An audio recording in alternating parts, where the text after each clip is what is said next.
बघा, एक महत्वाची PDF आहे ज्याच्यामध्ये काल आपण 40 प्रश्न बघितले होते. त्याच्यात भरपूर सारे प्रश्न आहेत. त्यांची एवढी रिव्हिजन आपली होण्यास मदत होईल. 41वा प्रश्न आहे. शिक्षण मानसशास्त्रात याचा समावेश आहे. असा जर प्रश्न आला तर शिक्षण मानसशास्त्रामध्ये भावनिक, सामाजिक आणि संज्ञानात्मक या सगळ्यांचा समावेश आहे.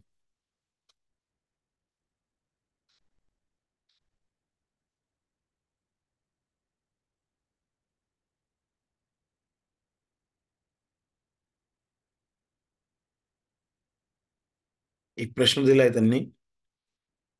जर तुम्ही शाळेमध्ये नियमितपणे कारणे येतात, जेव्हा शाळेचे मुख्याध्यापक तुम्हाला शाळेच्या काही पाहुण्यांना आणण्यास सांगतात, तर तुम्ही तुमचा निर्णय कसा घ्याल? एक साधा प्रश्न विचारलाय, तर तुम्ही तुमचा निर्णय कसा घ्याल? तर तुम्ही सरळ नकार द्याल. इतरांची सेवा करण्यासाठी ती एक टॅक्सी नाही, अ, असं सांगाल. तुम्ही स्वतःला अशा स्थितीत पाहता की तुम्ही ते नाकारू शकत नाही. तुम्ही त्यांना टॅक्सीची व्यवस्था करण्यास मदत कराल. तुम्ही खिलाडू वृत्ती दर्शवाल आणि शाळेच्या पाहुण्यांना मदत कराल. तर असा जेव्हा प्रश्न येतो तर नेहमी लक्षात ठेवायचं आहे, आपल्याला सकारात्मक उत्तर द्यायचं असतं. तुम्हाला टॅक्सी द्यायची न द्यायची तो नंतरचा भाग आहे. पण तुम्ही शिक्षक आहात, तुम्हाला मुख्याध्यापकांनी असं असं सांगितलं, तर त्यावेळेस तुम्हाला खिलाडू वृत्ती दर्शवावी लागेल आणि शाळेच्या पाहुण्यांना मदत करावी लागणार आहे. नेक्स्ट पुढचा प्रश्न बघूया.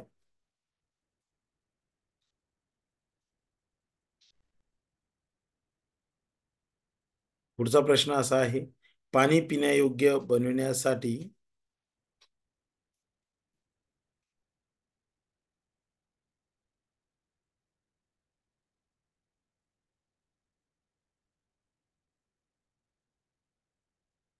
पाणी पिण्यायोग्य बनवण्यासाठी कोणत्या रसायनाने उपचार केले जातात?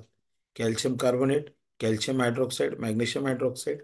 तर पाणी पिण्यायोग्य जर बनवायचं असेल तर तुम्हाला माहिती आहे क्लोरिनेशन केलं जातं. क्लोरीनच्या गोळ्यांचा त्या ठिकाणी वापर केला जातो. तर पाणी पिण्यायोग्य बनण्यासाठी क्लोरीन गोळ्या वापरल्या जातात. नेक्स्ट, पुढील म्हण पूर्ण करा. अति तेथे माती.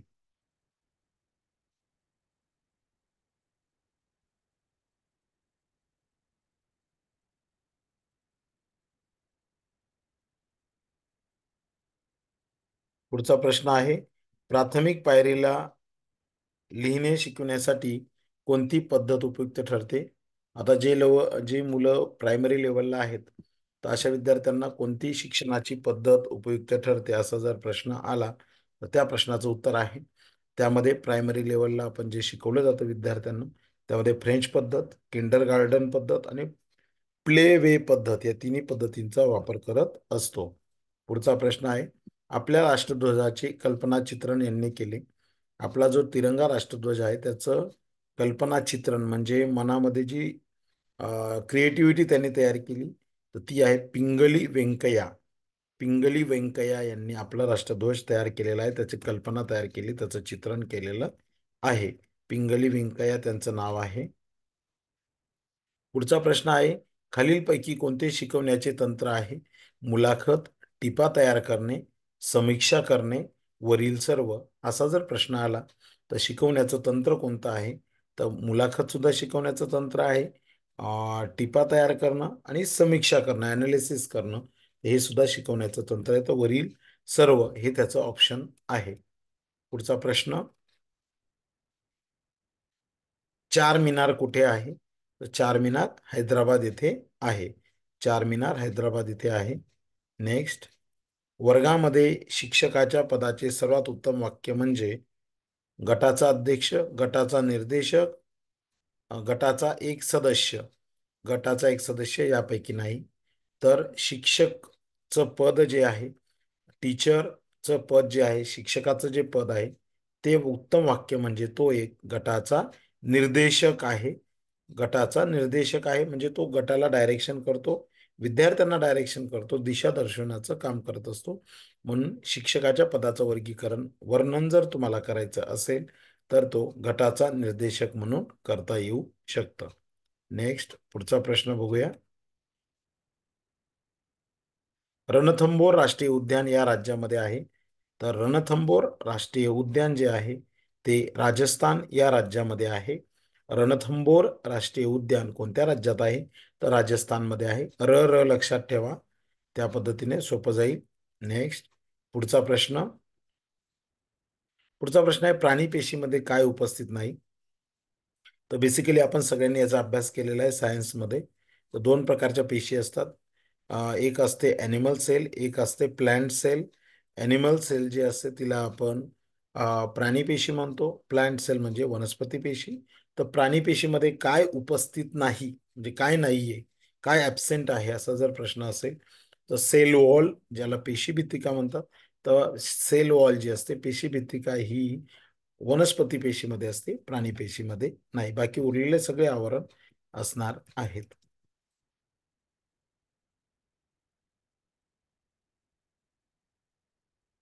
हुमायूचा मकबरा कुठे आहे? तर हुमायूचा मकबरा दिल्ली येथे आहे. आपल्या सौरमंडळातील सर्वात उष्ण ग्रह कोणता? तर आपल्या सौरमंडळामध्ये सगळ्यात उष्ण ग्रह जो आहे तो शुक्र नावाचा जो ग्रह आहे, ज्याला व्हीनस आपण म्हणतो, हा सगळ्यात उष्ण ग्रह आहे. विशारद या शब्दाचा विरुद्धार्थी शब्द कोणता? तर अडाणी. विशारद म्हणजे एखाद्याने एखाद्या विषयामध्ये अतिशय उत्तमरित्या ज्ञान संपादन केलेलं आहे, तर त्याला आपण विशारद म्हणतो. तर अडाणी म्हणजे त्या विषयामध्ये न्यूनतम नॉलेज ज्याच्याकडे आहे तो व्यक्ती. खालीलपैकी दिलेल्या पर्यायांमधून संबंधित अक्षर निवडा. मिनिट, तास. मिनिटाचा तासाशी जसा संबंध आहे तसा संबंध असणारं एक सहसंबंध असणारी जोडी ओळखायची आहे. तर त्यामध्ये आहे पैसा, रुपया. जसं मिनिट हे जसं सेकंड, मिनिट आणि तास, जसं 1 मिनिट बरोबर 6 मिनिटं बरोबर 1 तास होतो, तसं 100 पैसे जर झाले तर 1 रुपया होतो. या ठिकाणी हा संबंध दाखवलेला आहे, तो आपल्याला ओळखता आला पाहिजे. दाट या शब्दाचा समानार्थी शब्द कोणता? तर इथे पातळ, ढिले, तंग, सैल. अ, विरळ हा शब्द सुद्धा येतो. भूगोलाचा विचार जर केला तर दाट, विरळ या पद्धतीने दाट लोकसंख्या, विरळ लोकसंख्या आपण असं म्हणत असतो. तसं दाट आणि तंग, तर या समानार्थी शब्द विचारलाय, तर दाट आणि तंग हा बरोबर आहे. बाकी पातळ, ढिले, सैल हे विरुद्धार्थी शब्द झाले, समानार्थी आपल्याला विचारलेला होता. तर पुढचा प्रश्न असा आहे की जर आकाशाला समुद्र म्हटले, समुद्राला रस्ता म्हटले, रस्त्याला हवा म्हटले, हवेला वारा म्हटले, वाऱ्याला ढग म्हटले, ढगाला ट्रक म्हटले, तर विमान कुठे उडते? हा प्रश्न आहे.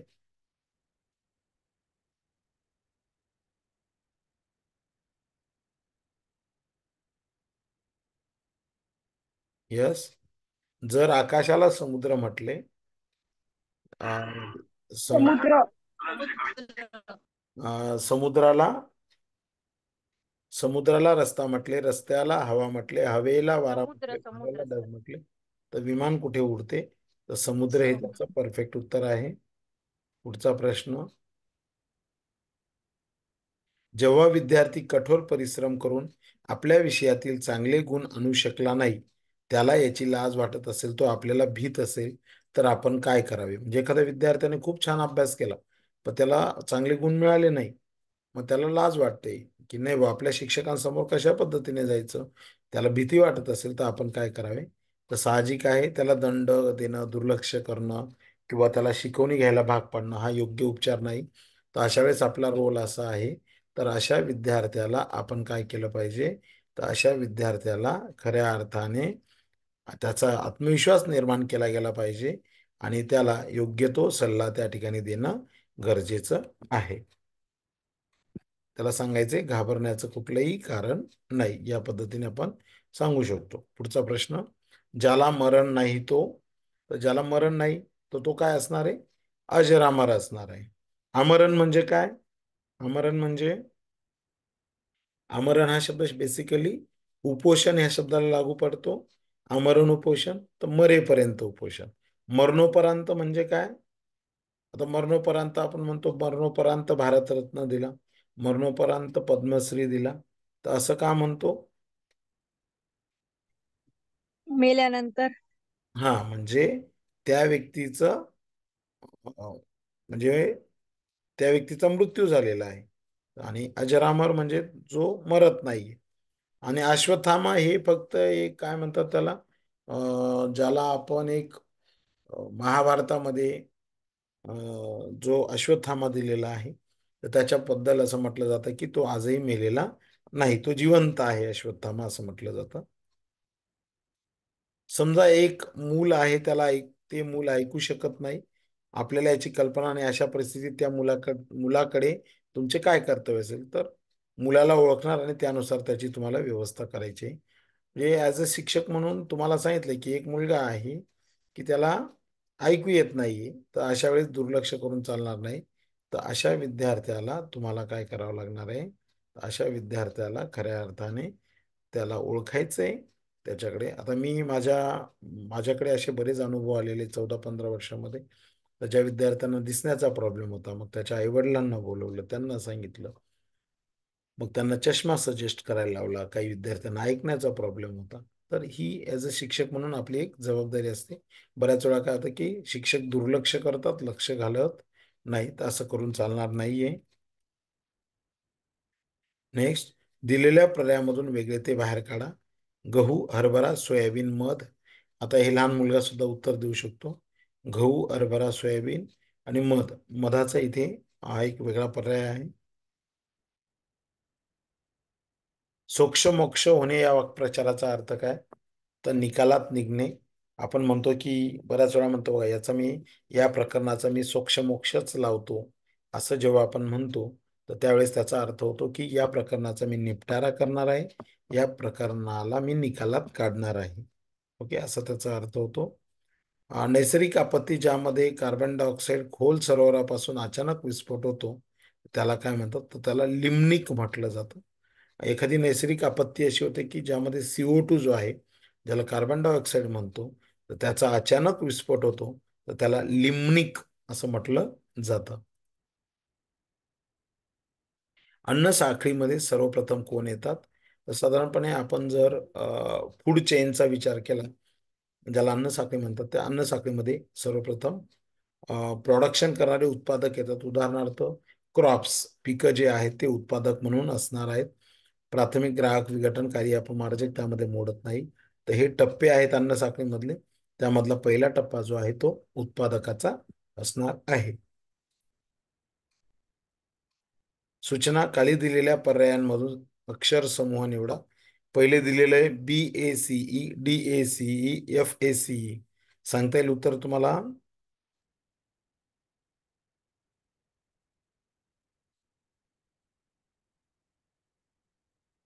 तोंडी उत्तर सांगू शकता त्याचं तुम्ही? H HAC.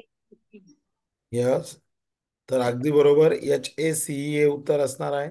काय केलंय त्यांनी इथे? फक्त AC, 1-1 practice. ACE as it is ठेवलंय. बी नंतर इकडे सीचा गॅप आला, BCD, DEF आणि F नंतर G येणार, G नंतर H येणार. एक एकचा गॅप ठेवलेला आहे BDF मध्ये. तसंच एक गॅप ठेवून मग F नंतर G येतो, G सोडल्यानंतर H येतो, म्हणून HACE ही त्याचं उत्तर आहे. सुंदरबनच्या जंगलांना काय म्हणतात? तर सुंदरबनच्या जंगलांना मँग्रुव्ह अभयारण्य म्हटलं जातं.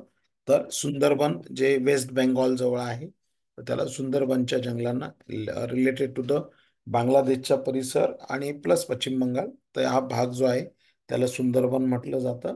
तर सुंदरबनच्या जंगलाला मँग्रुव्ह अभयारण्य म्हटलं जातं. समजा एका शिक्षकाची उंची कमी आहे, जे त्याच्या योग्य पद्धतीने ब्लॅकबोर्ड वापरण्यात अडथळा निर्माण करते. त्यामुळे विद्यार्थी शिक्षकांनी अत्यंत चांगल्या प्रमाणात दिलेले धडे घेत नाही. अशा परिस्थितीत आपण त्या शिक्षकाला काय सुचवणार? तर विद्यार्थ्यांच्या मदतीने विटा ठेवून तात्पुरते व्यासपीठ बनवण्याचा सल्ला द्या. तर अतिशय सोपा प्रश्न होता ऍप्लिकेशन बेसवरचा. गोवळकोंडा किल्ला कुठे आहे? सांगता येईल कोणाला तोंडी? कोणी गेलं असेल तर सांगा. गोवळकोंडा किल्ला फेमस आहे. आता दोन पर्याय तर तुम्हाला ऑलरेडी दिसत आहे, बँगलोर आणि सिकंदराबाद. ते आपलं उत्तर असणारच नाहीये. गोवळकोंडा किल्ला सांगता येईल कोणाला?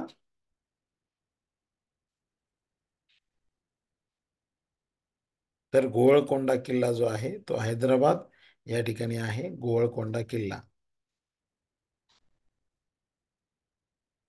कुणाचाही आधार नसलेला. मी आता ऑप्शन दाखवत नाही, सांगायचं उत्तर. ज्याला कुणाचाही आधार निराधार. नाही. निराधार. अगदी बरोबर, अतिशय उत्तम. तर निराधार हे उत्तर आहे. कुणाचाही आधार नसलेला काय असणार आहे? निराधार असणार आहे. नेक्स्ट. दमट या शब्दाचा समानार्थी शब्द कोणता? दमट. दमट या शब्दाचा समानार्थी शब्द कोणता? उष्ण. उष्ण. तर त्याला आपण म्हणतो दमदाटी, कोरड आणि शुष्क येणार नाही, तर ओलसर आपण असं म्हणत असतो. दमट, ओलसर.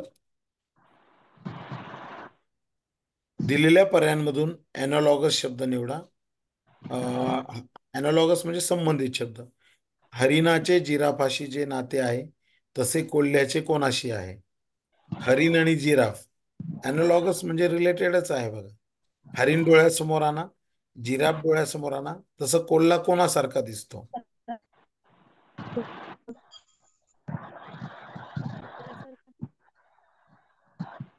सांगता येईल? कुत्र्यासारखा. कुत्रा. नाहीतर कुत्रा. सर. तर चार पर्याय दिले: झेब्रा, घोडा, चतुष्पाद. तर तिथे काय येणार आहे? काय उत्तर येणार आहे ते? चित्ता. चित्ता हे उत्तर असणार आहे. त्रिवेंद्र सिंह रावत हे टिंबटिंबचे मुख्यमंत्री होते. तर हे उत्तराखंडचे मुख्यमंत्री होते, रावत म्हणून. आज नदीकडे जाणारे सर्व रस्ते बंद आहेत. सर्व रस्ते बंद आहेत या वाक्यातील विशेषण ओळखा. कुठलं विशेषण येईल याच्यात? तोंडी नदीकडे सांगा. जाणारी. नदी. नदी. नदी विशेषण येईल का? नदी कसं काय विशेषण येईल? नदी येईल का विशेषण? मग काय येईल? सर्वे. सर्वे. सर्व. सर्व. सर्व. तर सर्व. तर यामध्ये संख्या विशेषणाचा भाग येतो. सर्व म्हणजे जेवढं आहे तेवढं. तर आज नदीकडे चार रस्ते, तीन रस्ते, दोन रस्ते जेवढे असतील, तर नदीकडे जाणारे सर्व रस्ते काय आहेत? बंद आहेत.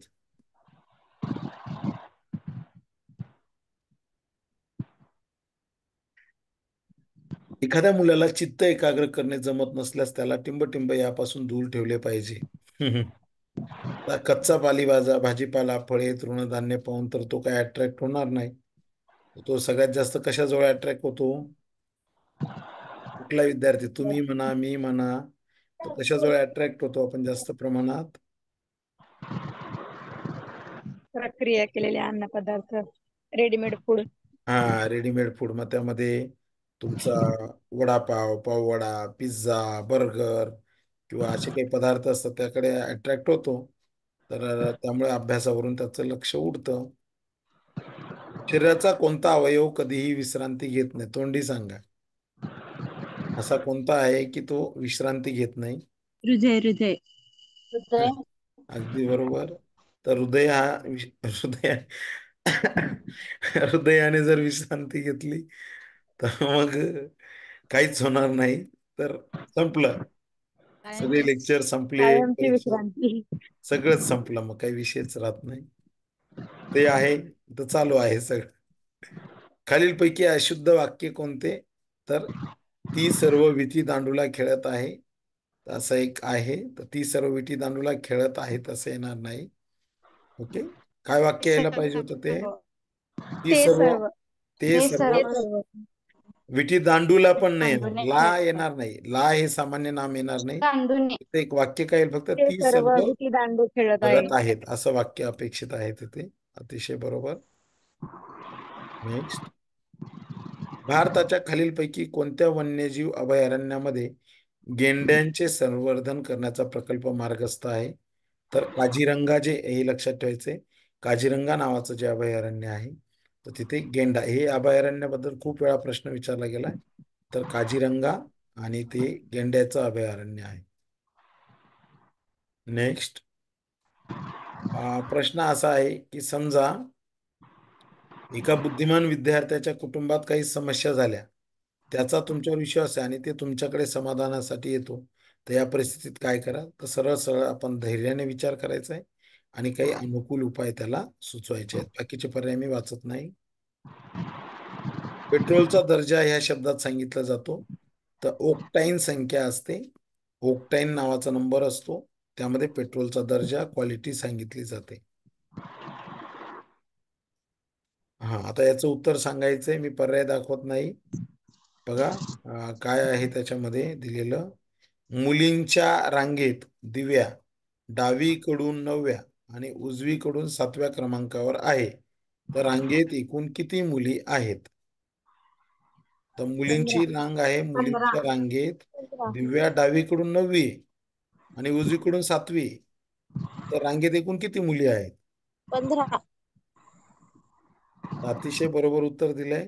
तर ती जर डावीकडून 9वी असेल तर उजवीकडून 7वी असेल, तर मग किती होतात? आता तिचा नंबर धरला तर ते 6 झाले, म्हणजे 9 6 15 यायला पाहिजे. अगदी बरोबर उत्तर दिलेलं आहे, 9 6 15. अतिशय उत्तम. विद्युत चुंबकीय तरंग अस्तित्वात आहे, हा सिद्धांत सर्वप्रथम कोणी मांडला?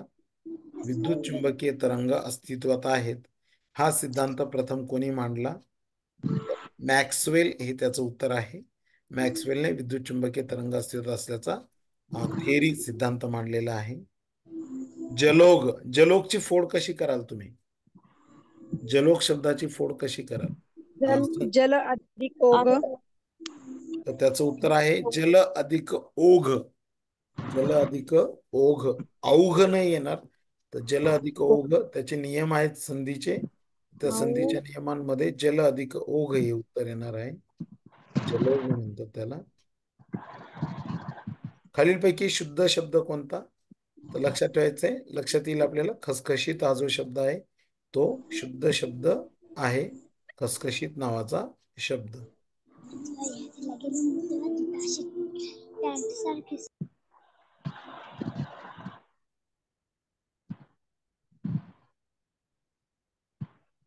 एका उत्कृष्ट संप्रेषणामध्ये हे अपेक्षित नाही. जर एक उत्कृष्ट संप्रेषण असेल तर त्याच्यात हे अपेक्षित नाहीये. तर आवाजात बदल अपेक्षित आहे, भावनांचं कम्युनिकेशन अपेक्षित आहे विद्यार्थ्यांसोबत, नुसतं बाह्य आणि शारीरिक सौंदर्य अपेक्षित नाही. तर बेस्ट कम्युनिकेशन होण्यासाठी दुसरा पर्याय त्याच्यामध्ये मोडत नाही, बाकी उरलेले सर्व पर्याय मोडतात. खालीलपैकी अशुद्ध शब्द कोणता? तर झिंगणे. झिंगणे हा शब्द अशुद्ध आहे, बाकी बरोबर आहे. त्याला पहिली विलांटी पाहिजे होती. निर्देशित मालिका पूर्ण करा. चला मालिका पूर्ण करा. ही आता काय केलंय बघा, AP BO dash dash DM EL. करा प्रयत्न. CN CN CN. CN. CN CN. काय केलंय त्यांनी? हे बघा, A घेतला, मग इथे B घेतला, इथे ऑब्जेक्ट ऑब्विसली C येणार, D येणार, E येणार. मग P घेतला, मी बिफोर घेतलेला लेटर. हा बिफोर N येईल, M M N LMNOP, म्हणून CN हे त्याचं उत्तर आलेलं आहे. अगदी बरोबर.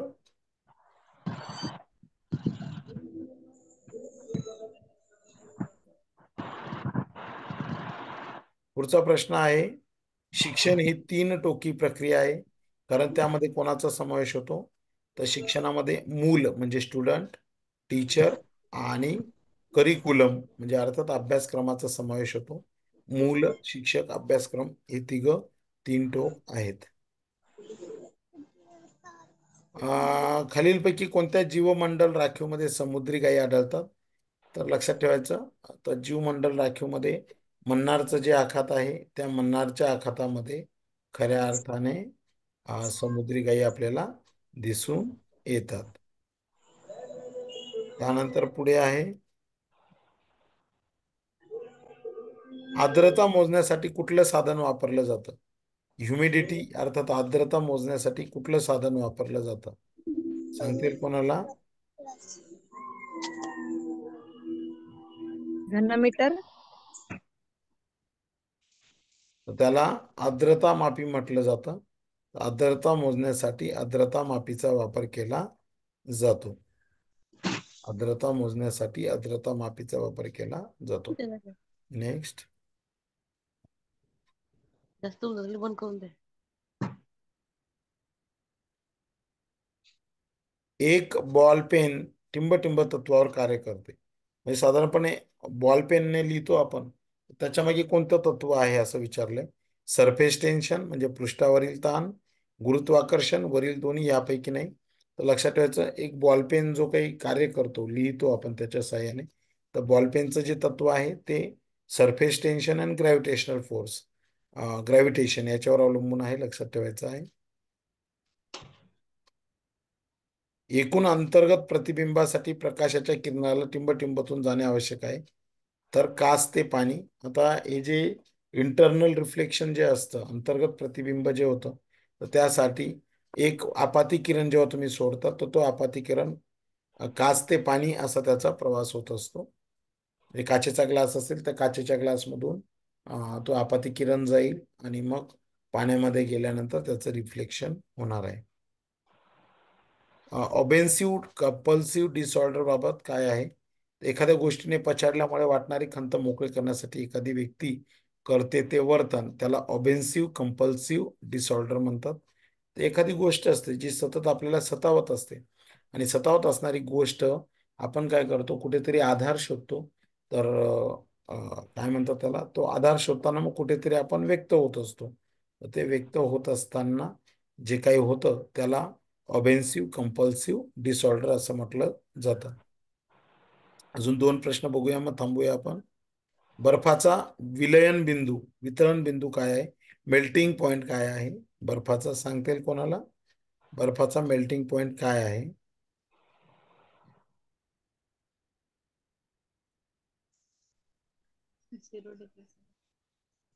बर्फाचा मेल्टिंग पॉइंट काय आहे? तर 0 डिग्री सेल्सिअस. बर्फाचा मेल्टिंग पॉइंट 0 डिग्री सेल्सिअस आहे. शेवटचा प्रश्न आणि मग थांबणार आहोत आपण. तुमच्या शाळेतली मुले चांगली आहेत या वाक्यातील विशेषण ओळखा. तुमच्या शाळेतली मुलं चांगली आहेत. चांगली चांगली. अतिशय बरोबर. तुमच्या शाळेतली मुले चांगली आहेत या वाक्यातील विशेषण ओळखा. ही बरीच मोठी PDF आहे, यामुळे प्रश्नांची जास्तीत जास्त रिव्हिजन होण्यास मदत करते. सो कालचा व्हिडिओ आणि आजचा व्हिडिओ मी रात्री शेअर करतो. सो गुड नाईट, शुभरात्री, थँक्यू.